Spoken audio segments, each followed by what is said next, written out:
favorite Unqorkers. Hello and welcome to Technically Speaking. I am here with one of my favorite Unqorkers, Joe Cahill. Joe is part of our Unqork digital family. And Joe, do you want to introduce yourself?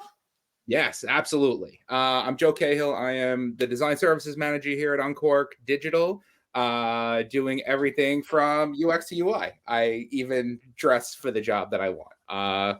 It is a lot of fun. We get to work with a lot of great clients and really bring awareness to user experience and damn good UI. And I've been doing this for 20 years, which is terrifying. And why my hair is gray and why I live in it looks like some little kid's room because there's Legos and lightsabers everywhere. And Joe, you mentioned UX and UI. For the people that are unfamiliar, what is UX and what is UI? Oh, I love this question because it's I get it so often, especially when it comes to understanding what we're doing, right? The best way I describe it is as you use every device in your hand every day or in front of you, there is thought that goes into where everything is. Our job is to do some research from the UX perspective, understand goals and expectations, and start creating like a plan. We get to do tons of research. We get to interview people, which is fun because clearly I am very shy, and we get to listen. I think one of the biggest parts of our job is being empathetic and actively listening. We get to hear what people hate about stuff, which I think is also my favorite part of this job because there's nothing better than a bitch session, and people love to complain about things. For people who have been using technology for a long time, back in the day when Facebook was the only source of social media, whenever Facebook would do a big like UX update, people would lose their minds. Why'd they get rid of this? Why'd they move this here? What's a timeline? And now, years later, it's just become so normal. It's when we do all of our UX research and understand how things work and how people want them to work, then we start building a plan. We build some like rough wireframes, which are like black and white drawings, and then go into the UI element of it all. And that's when we start bringing life to it, bringing animations and bringing color and imagery. And even that involves a lot of research, understanding trend, understanding what the competitive landscape is. You can't have a brand and not know what your competition looks like. I think it's always important. So a lot of research, even back in the day when I started doing graphic design, people are just like, oh, is research new? And I'm like, no, like whenever I built anything, like if you look at any logo or any company that rebrands, when Slack even came up with a new logo, there's a lot of thought that went into it. People are just like, oh, they changed the shape of the dots. And like, no, like that went through iterations and people saying, no, I don't like that, or no, that's not our company, or no, that's not what we want as our face. I think it's a lot of fun. It's very interesting too when you start going through the psychology of both, not only the expectations of usability from a UX perspective, but understanding of color and theory and how it makes you feel. Like I once read an article that hot take, color doesn't mean anything to people, and I was like, it definitely does. Look at anybody's house. Like if you're in a house and the rooms are painted really really dark, or you're surrounded by dark wood paneling, it makes it feel very heavy. That's why some people cover it with toys to really contrast what's out there. uh, but if you see a room that's very like light and airy, it makes it feel bigger, it makes it feel more relaxing. It's why wellness studios use those sage greens and the bright and the soft blues. There's always emotion tied to everything. Absolutely. And you mentioned color, logos, wireframes. What are the key parts of a design, especially when we're thinking about technology? So this is everything. I'm just going to broad scope everything. No, it's different pieces, right? So there was the long time before UX became like a term that people started to really understand.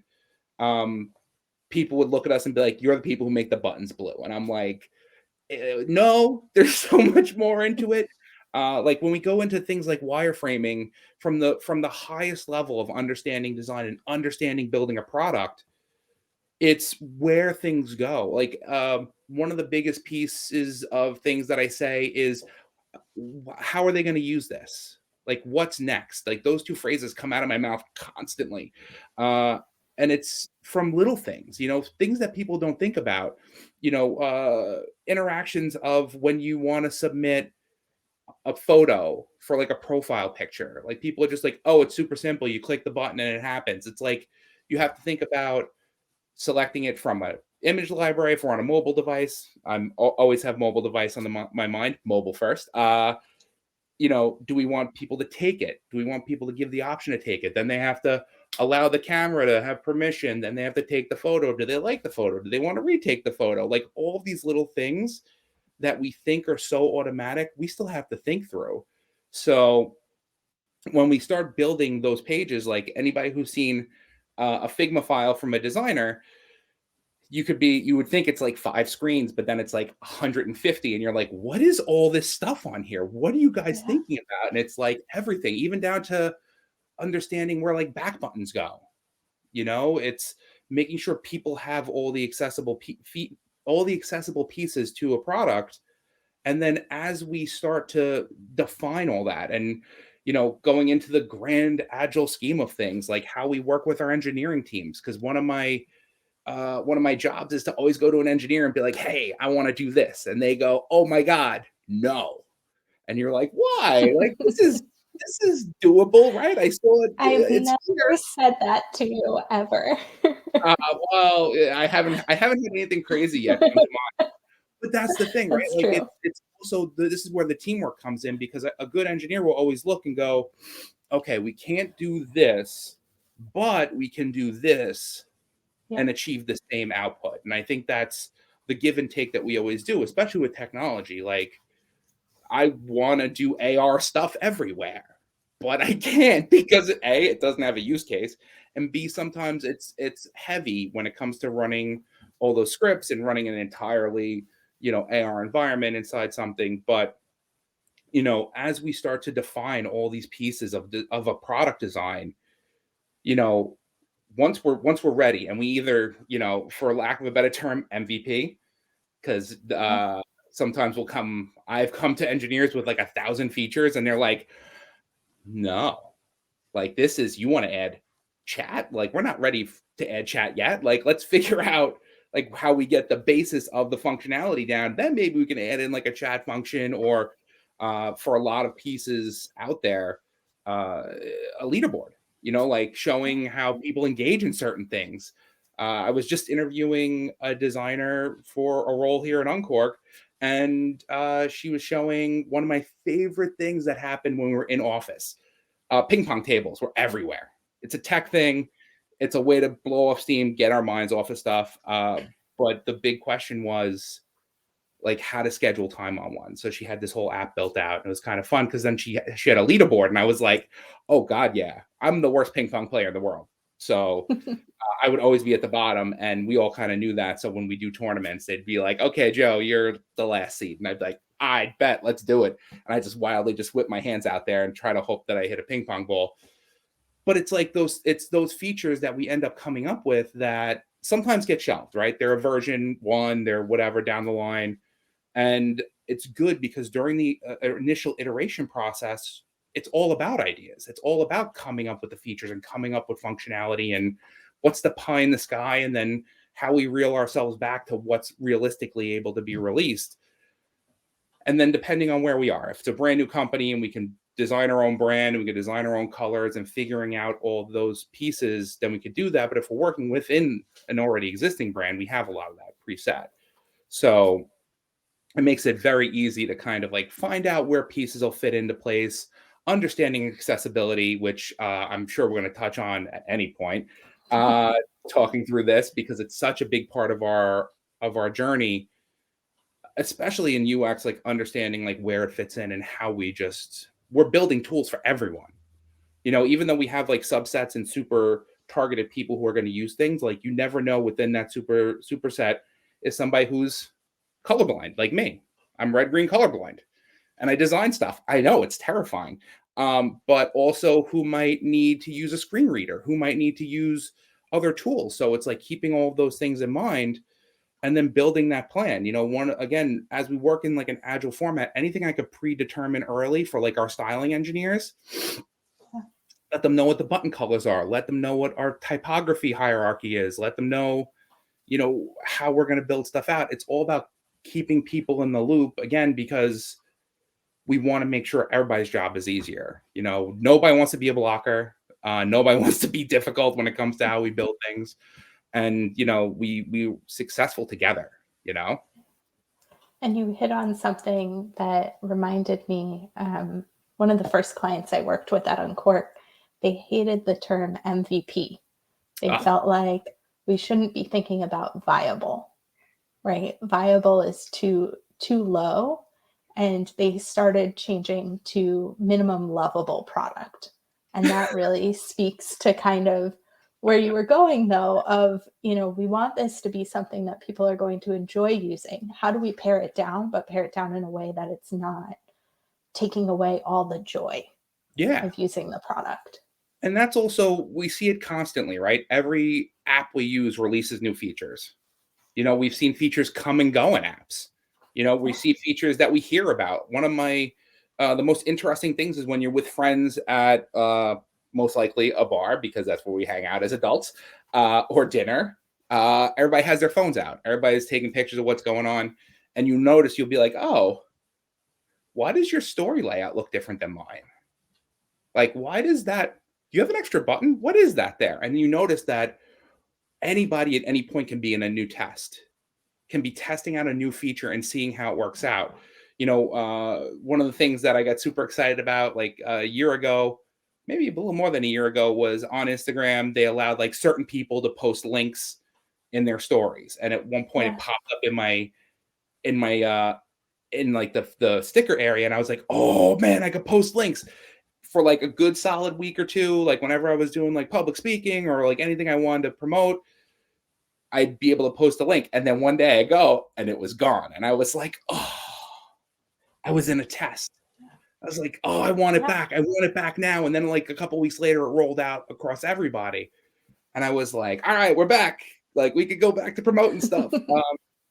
But it's like, it's so interesting, especially for us when we come across any feature that we stumble across as a test and we're like, oh, I like this, and then it disappears and never comes back. We're like, what happened? Like, that was solid. It's one of the things, especially in the last 2 years, are us working remote, like seeing if there's any cool rollouts that Zoom will ever do, like adding features for us to interact with each other continuously, because that's one of our main tools to talk to each other. Like when Slack did huddles and Slack added, the ability to communicate is next level. It's like, do we use them all the time? Maybe, maybe not. Like I love using huddles, mainly because it's just super easy. It's just one button, one click, and get everybody on the line instead of like, hey, who's got a Zoom link for 40 minutes before it runs out? Like, absolutely. And at Unqork, one of our big selling propositions is we move quickly. We're able to get things out quicker for our clients.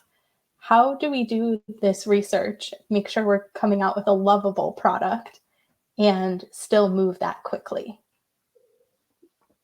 Quick speed is always the thing, right? That's our job. Our job is to move fast. I think one of the things that we still maintain while we move quickly is understanding that it does take time. It's not going to be something that's going to be detrimental and like ruin a release date, but we still have to make sure we add this time in. One of the things that in UX we always say is you could either put the time in the front and get things done in the beginning, or you can wait till the end. And then as you're recycling with development and engineers, you're just spinning back and forth. Like users may get involved with it and then that something doesn't work or something doesn't break or QA comes back and they're like, what happened here? I think it's keeping the timeline that we have and allocating the time correctly is such a key part. One of the other things that we get out of the research end is just understanding where we're going. We've worked with some clients here where we've got to do user interviews, and just the insights that you get from it. It's at one point we got to hear one person had like very minimal issues with what their current product was, but it was the people that was their big issue. Spilling tea. I loved every minute of it. Tell me what your coworkers don't do right. But then that gives us an opportunity to understand, like, oh, if other people are the gaps, how do we build the tool to take that out and don't make people a gap and make it automated or make it quick that somebody can just check in or just, you know, flip a toggle and then somebody understands that, hey, this is taking a little longer or this is in like a review process or, it's all about making sure everybody's job is easier. And that goes for like all of us in general, it's about us trying to make sure that we're working as effectively for everybody else. Because I think that for an engineer too, to hear what we learned in UX research is fascinating because they're just like, oh, I didn't know that that's what their problem was. And I'll be like, yeah, go watch the hour-long video of this person complaining about their day, which is still so interesting because you never know what somebody's gaps are going to be. And I think it's also really informative when we're going into engineer things because sometimes we do have to make a decision without a requirement or where a requirement is kind of vague and we interpret it one way. Maybe it shouldn't have been interpreted that way, but having that context from the research of how people are currently functioning allows us to be better at doing those things. And understanding the user. Communication. It's all, and this is where, as a team, and this goes out to any team that's working in product, is over communication is the best thing you could possibly do.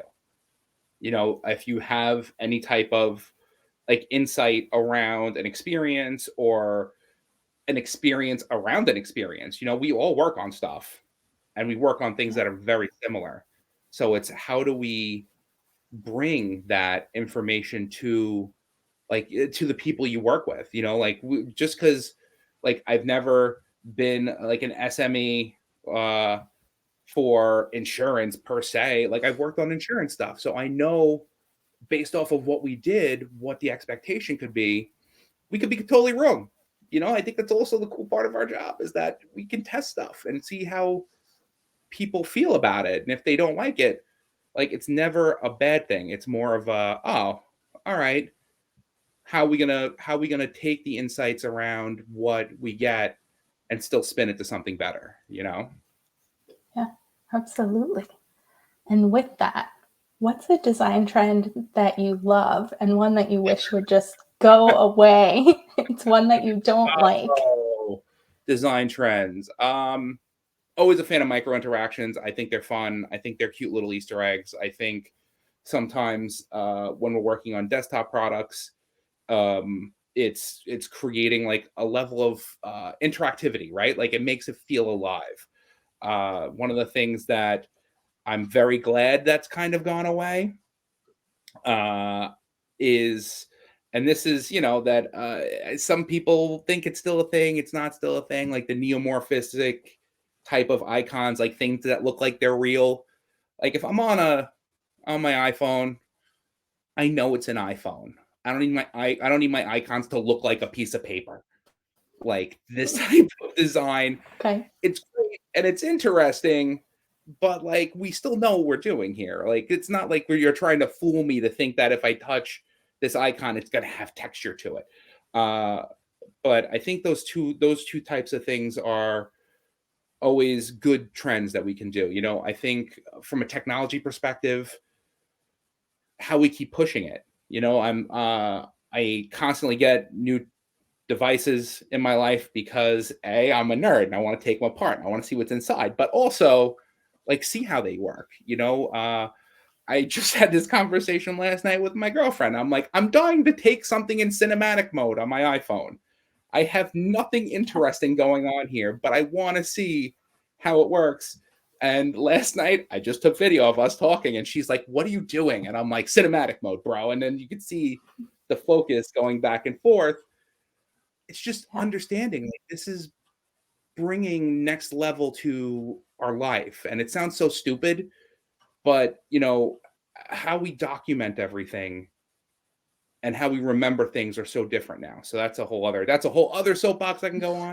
Love AR. I love the fact that last night I was where we just renovated the house downstairs. So trying to figure out what type of TV stand to get. I was in Amazon. They have an AR feature. I could put the furniture right there. Me and her were sitting there Yeah. with my iPad. I'm like, what do you think of this? And she goes, I don't like the color. But you can see it. We have like a really nice dark teal wall. So it's like how it actually looks. She goes, I think it blends too much in the wall. I'm like, you know what? You're right. Let's look at something else. Let's look at it in white. And I swipe over and it turns to white. And you're like, oh, this is pretty nice. So it's, Yeah. it's so goofy to say it's futuristic because it is.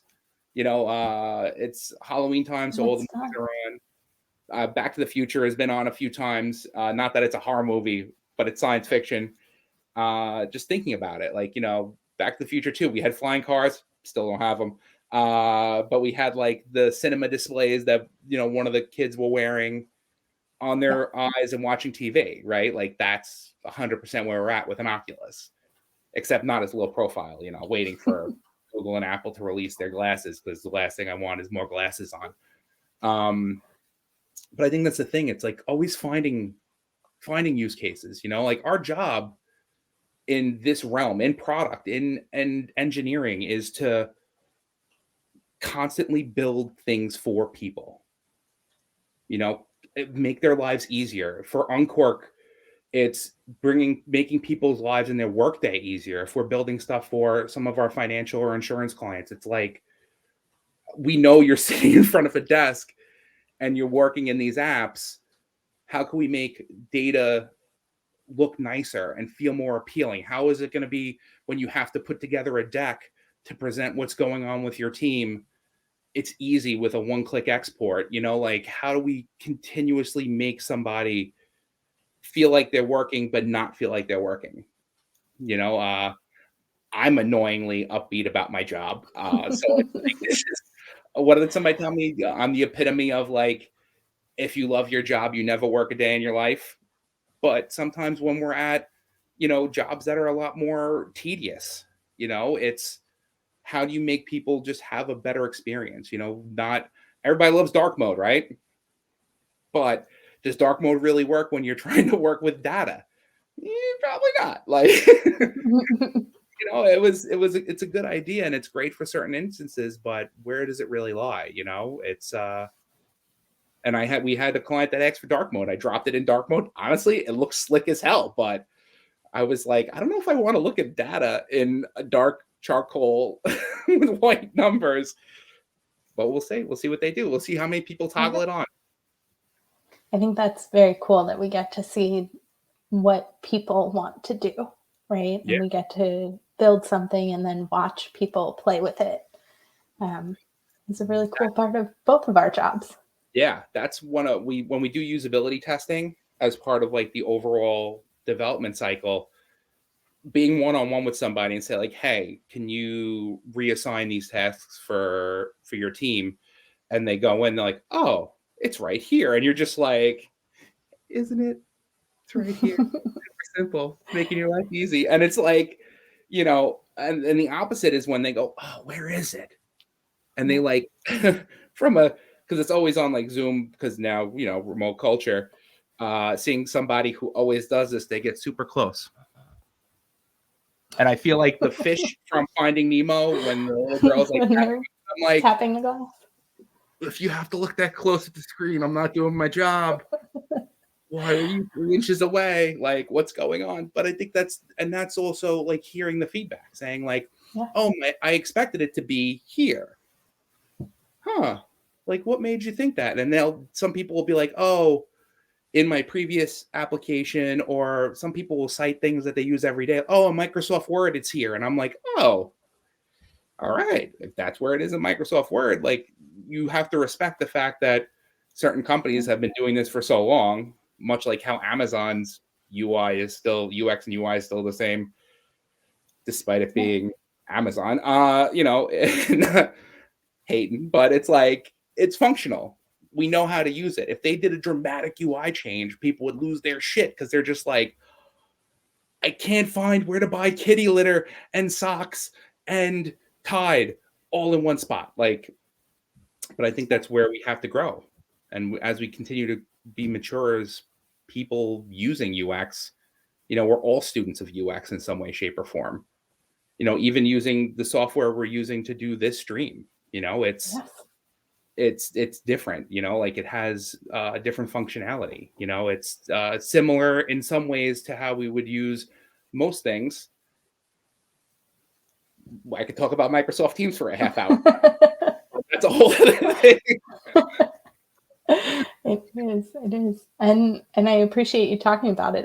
As you said that, I'm kind of looking around the software we're using and going, oh, it's different than Zoom or Teams or anything else. So it's nice to be reminded to kind of take a look, even though things may feel intuitive. Oh, but yeah. just to look at it. Every day when you go into, I use a car as a very simple experience that for people who drive. New Yorkers, right? Like, I don't know. Yeah. Some people might be watching like, I don't know, man. When I get in a cab, it's always the same. It's the little screen of Jimmy Fallon yelling at me about whatever guest he has on. But it's, the functionality of a car has generally always been the same. There's no big UI changes outside of once the steering wheel goes away and the pedals are gone because the car's driving itself. Radio's always in the same spot. The, controls to do the heat and cooling generally in the same spot. Like, where your hand's going to go. It's not, if there was a big change in that, we would all be like, oh, like if you've ever rented a car and you got in, you're like, where's the shift? Oh, it's a button. Yeah. All right. I remember with the early Priuses, they moved where the gear shift was, and that took a while to get used to. It was up instead of next to you. Yeah, it's such a weird thing, because if for people who are old enough, the gear shift used to be on the steering wheel. Yeah. Like, you'll never find that anymore. But I think, like, that UX change alone, I remember having an old Buick that I would do that to. And then I got like a Nissan, and I was like, I would always constantly put my hand up there and feel moderately dumb in a car by myself, being like, it's here down here. I still, if anybody who has ever met me before sees me without my glasses on, you will constantly see me doing this instinctively, because my glasses constantly fall down. And when I don't have them on and I still do this, I kind of try to play it off that I'm scratching my nose, but it's always because it's behavior. Absolutely. I wear my glasses 90% of the time. I wear my contacts during the summer or when I want to look cute. Like, it's a behavior. And I think that's where we always come back to, especially in user experience. I know we're going longer than we always plan to, but I'm chatty, it happens. Apple, when they released the touch bar on the MacBooks, everybody lost their shit. Why would they put a touch bar there? Why wouldn't it be a full screen? What is the use of this? I was probably a handful of 5 people that was setting my own shortcuts up there. Yeah. And then what did they do? They brought back the escape key. That was their big, like, first step of being like, we know we fucked up. Here's an escape key. You guys feel better. And then they're just like, we're just going to get rid of it altogether. Like, I know. I like the combo, though, of the escape key and the touch bar, because I do use the escape key probably the most. Of course, because it's always, in most ways, to force quit applications when things freeze up. But also, it's our job. It's our job to take swings at technology. It's our job to try things out. Granted, yes, I'm sure there probably should have been a little more user testing with that, but whatever. But it's our job to constantly push what we can do with Unqork, tying it back to why we're here in general. How we continuously push this platform. How do we continuously create, especially from a UX and UI perspective, how do we keep creating experiences for our clients and for people, and give it be the best at it. I think that's where we always have to strive. Yeah, I think that's a great place to leave it. Yeah, So until next we got a week, way to wrap it up. you know how to put a bow on it. Until next week, keep asking questions, keep looking and trying to distill it down to what people want to use. And we will see you back here. Be curious, technically speaking.